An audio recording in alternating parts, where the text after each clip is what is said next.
Disant en titre, le projet de renouvellement de parc automobile va certainement prendre forme en 2012. Les banques qui ont accepté d'accompagner le projet sont pour l'heure au nombre de 4. Il est prévu dans l'annexe fiscale 2012 une exonération de la TVA pour tout achat de véhicules neufs et une réduction des droits de douane. Notre reporter Noël Gnagno a décidé de voyager dans ce projet à la rencontre des bénéficiaires. Voici son dossier. Transport, un secteur stratégique pour l'économie.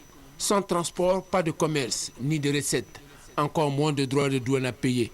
Il faut donc lui donner les moyens de son efficacité, de faire son mieux feu par l'actuel gouvernement.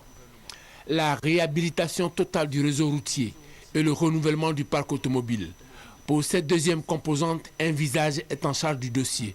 M. Gaoussou Touré, pour le transporteur, c'est l'homme de la situation. Ce ministre-là, il a du métier. C'est un ancien transporteur. C'est un ancien commerçant. Donc, si le président de la République nous a donné, c'est un bon choix. Comme pour coller à l'image, il a fait le diagnostic du secteur. En moyenne, entre 20 et 25 ans, c'est l'âge des camions. Donc, ces camions-là ne sont pas aujourd'hui des véhicules, mais c'est vraiment des usines de fabrication de gaz à effet de serre. Nous avons plus de 350 associations et syndicats aujourd'hui enregistrés chez nous. Les banquiers reprochaient le fait que nous n'avons pas une bonne justice. Bon, le deuxième problème que les banquiers ont posé, c'est vraiment le fait que dans nos services, nos propres agents étaient très corrompus.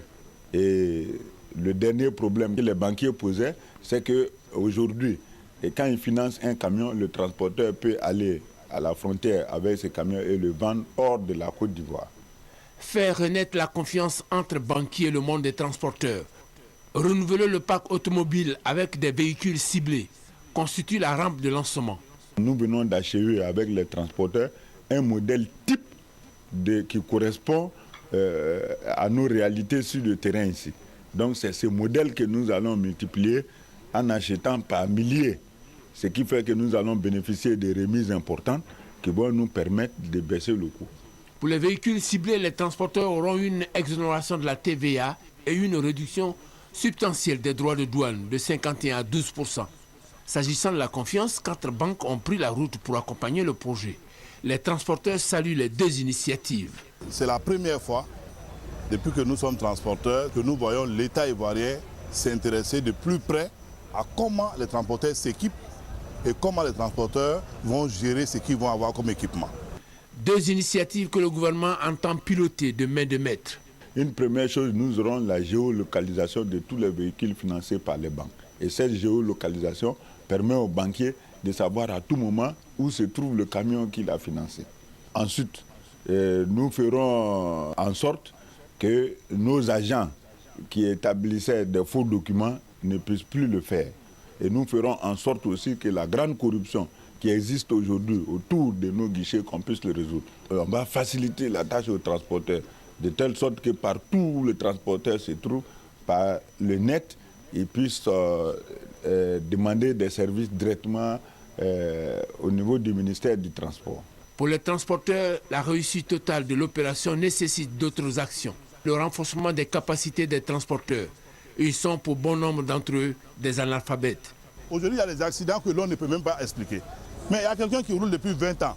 Il n'a pas été à l'école. Donc quand il est sorti de l'auto-école, là, il lui suffit d'1 mois pour oublier tous les panneaux. Il n'a pas été à l'école.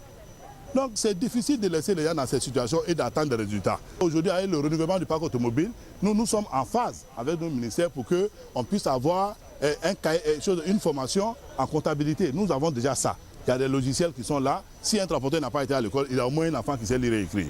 On a la possibilité, par un problème de confiance, parce que c'est une affaire de sous, on ne peut pas imposer aux gens des méthodes de gestion de leur propre argent. Autre mesure d'accompagnement, une meilleure organisation des professionnels du secteur. Sur la question, ils divergent au niveau de la solution.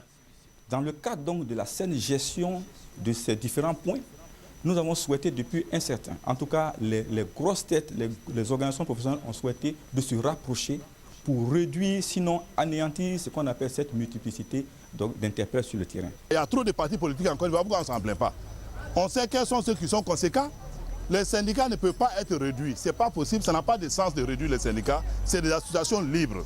Ils peuvent se créer autant qu'ils en ont envie de les créer. Deux visions qui s'accordent sur la finalité, rendre compétitif le secteur du transport. Un secteur qui devra prendre en compte le monde rural.